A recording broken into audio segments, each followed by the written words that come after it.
going on, everybody? This is Jen catching you on DTWJ. I hope you're all having a great day, and I'm actually going to go ahead. Wow, I have a lot of energy. I'm going to go ahead and I'm going to do a video response to a video response that somebody did for me. His name is Tattsdeej. I apologize. I almost butchered your name. I'm about to plug it in right over here. So please, if you want to, go ahead and check out his channel because he talks about things pertaining to life and how things go and ebb and flow on a daily basis. I know that he's talked about battling depression. He's talked about getting more into better physical shape to become healthier, and I think that's really freaking awesome. And in his video response to my original video, which I'm going to plug up here so you guys could see that, my original video that I did starting this topic, he said, that he really doesn't have much time to be doing YouTube videos, even though he had realized that now you can monetize your videos, you can actually make a career, a creative career out of vlogging on YouTube. And yeah, God, how long ago was it? I think it was maybe like 2009 that finally YouTube had decided. It was either 2009 or 2010 that YouTube finally decided to allow me to monetize the videos that I have here up on YouTube. And it has inspired me throughout the years to vlog about all kinds of things. I mean, I would vlog about things that go on a day-to-day basis with me. Back from 2010 to 2012, I was working a job so that I could support my career in video editing and production, audio editing and production, and that's when I met people like Tattsdeej. Well, Tattsdeej I've met in, I think, 2008 or 2009. But I ended up meeting Steve, my old reteacher. I'm going to plug him in right now. Steve, that's you.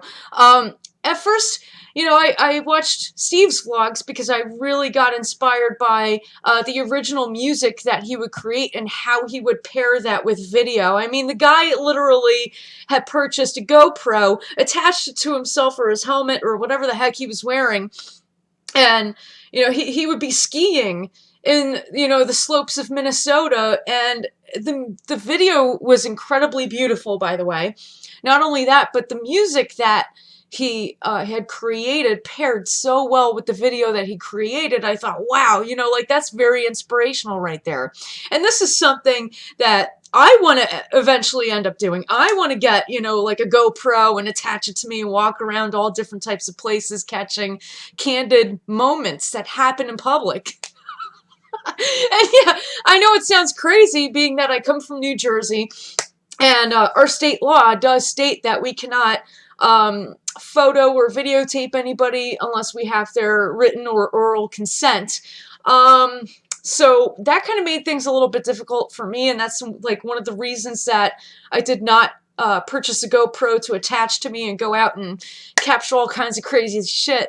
I would do that and I would post it on social media, but do you know how many people get busted posting things that they've recorded on social media and posted to social media? Yeah, not good, not freaking cool. So I stuck with the editing and production process of things instead of just the videography part of it. Because I figure it this way: if I cannot, legally record anybody without their prior written or oral consent, there's no way in heck that I'm going to be much of a videographer unless somebody hires me to actually record something that they're doing, or they say it's okay for me to do. Like this video right here that I'm going to go ahead and put in the right here in my card. Yes, by the way, we can do that, especially if we're partnered. I attended a live poetry reading, and I thought that it was incredible, and I just wanted to go ahead and thank Gia Grillo for allowing me, and also the owners of the Angry Coffee Bean, as it was at the time. They ended up selling the business, unfortunately. I wanted to thank them. Also, I know that one of the owners' names was Eileen. I wanted to personally thank her for allowing me to record in her establishment. That was really cool of her. And that was a really good experience for me. Also, shout outs to one of my besties, April. Hey! Big shout out to you, because you went with me. You inspired me to go and read my poetry out loud in front of a crowd of people.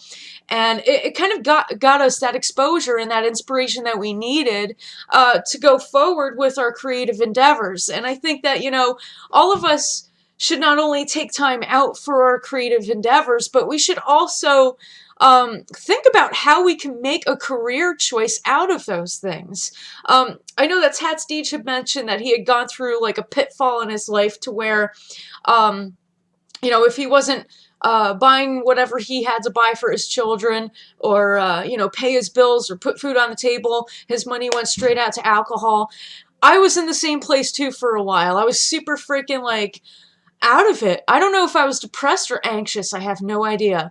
But I know that like for a while I kind of went through a phase myself to where, you know, if I didn't really come up with anything and I didn't feel inspired, I would just sit and drink beer. That's all I would do. Now it's different for me. Thank goodness I changed my tune. Literally and figuratively, I had changed my tune. That's right. You know, instead of falling into, you know, this downward spiral and allowing myself to drink like 2-3 times a week like I used to, I got a new addiction, and that is playing guitar. And I have a lot of fun doing it. I may not or may be great at it. It doesn't really matter, but that is my addiction. I love music. I've always loved music. I've always been musically involved in something for my entire life, which I guess I'll get into in another video if you guys want me to. Let me know, drop it in the comments. If not, that's cool. But yeah, Tattsdeej actually, you know, my friend Tattsdeej has a good point there.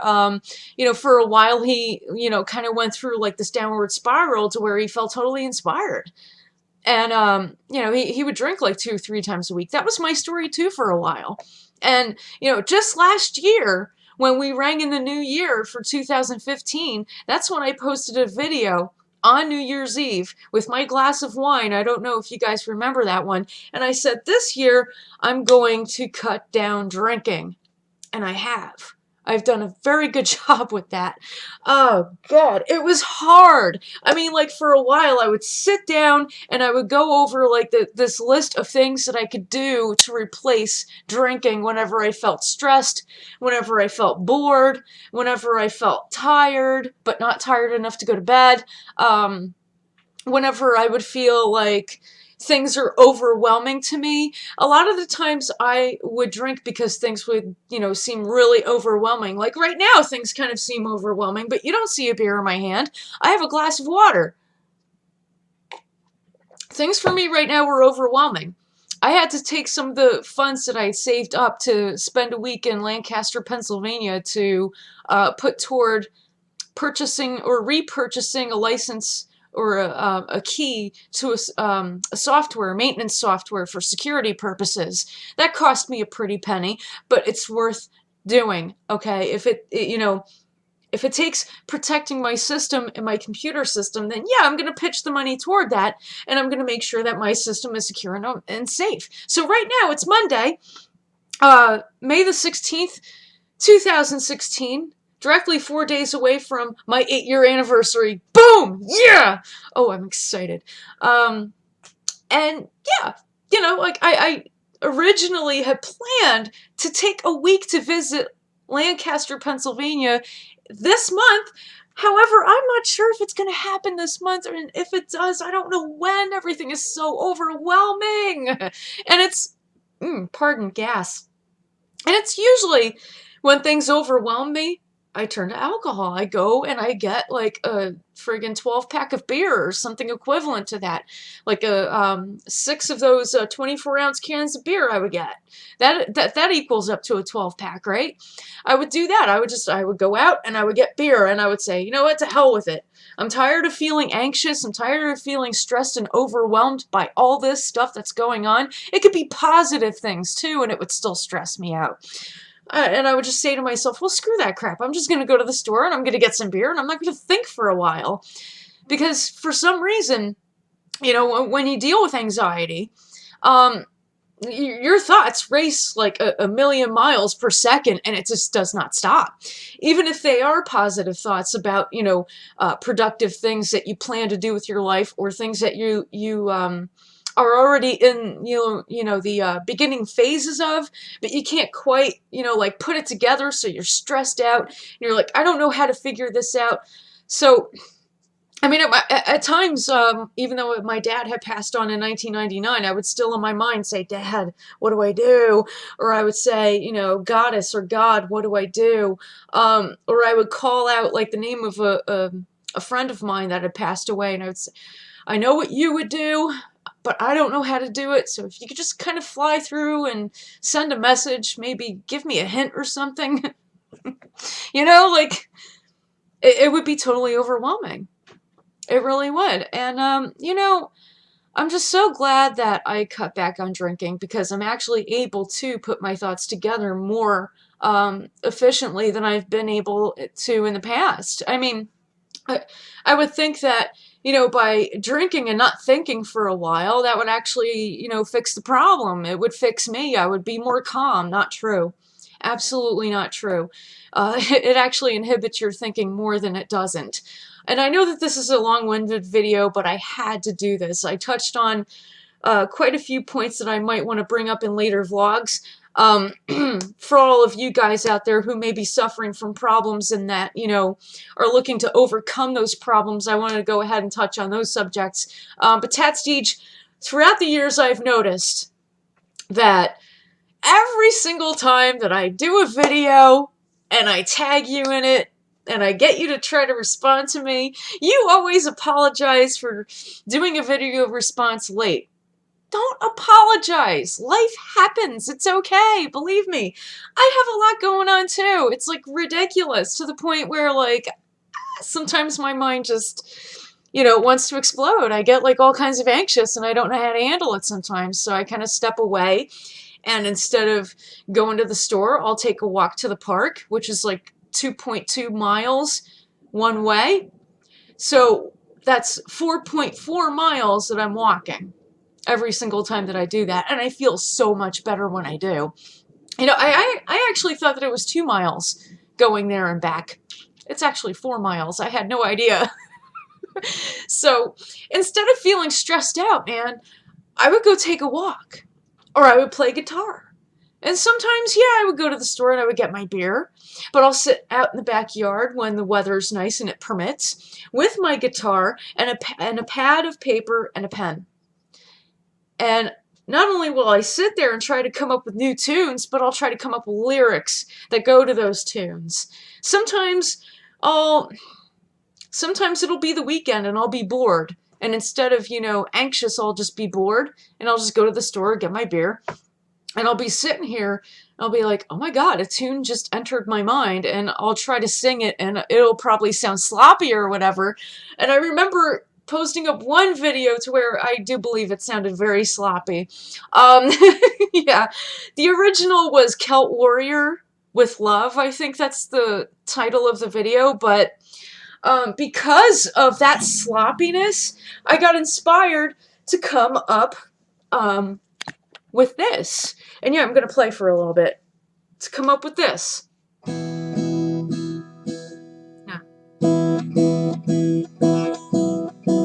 It's got a bluesy sound.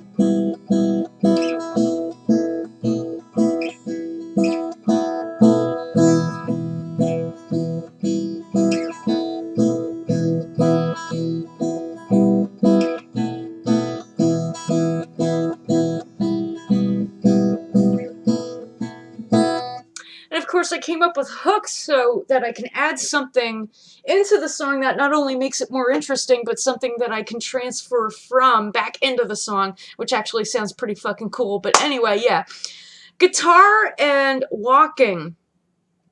Music and walking are my new addictions. For whenever I feel anxious and afraid sometimes. Like, most of the time, my anxiety is just based off of disorganization and not knowing where things are going or how to plan out the details.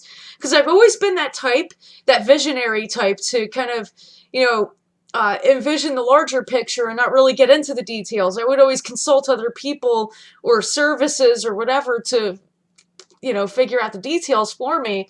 But because I don't have that kind of money to be doing that anymore, I have to figure out the details of everything, and it makes me anxious. dude, like my mind wants to fucking explode. So every time I feel like my mind wants to explode, I just wipe it out. I just take my focus completely off of that and I go right to my guitar. Or I'll put on my sneakers and a pair of jeans and just head out and take a walk for 4 miles. And I'll feel a lot better because it'll burn off my anxiety and that anxious energy that I have. And it'll kind of put my mind into perspective. I live in a highly congested area where, like, everywhere you turn, there's another person. So it's kind of hard to, like, think things through when I'm out taking a walk. But I know for a fact that when I do take a walk like that, I feel so much better.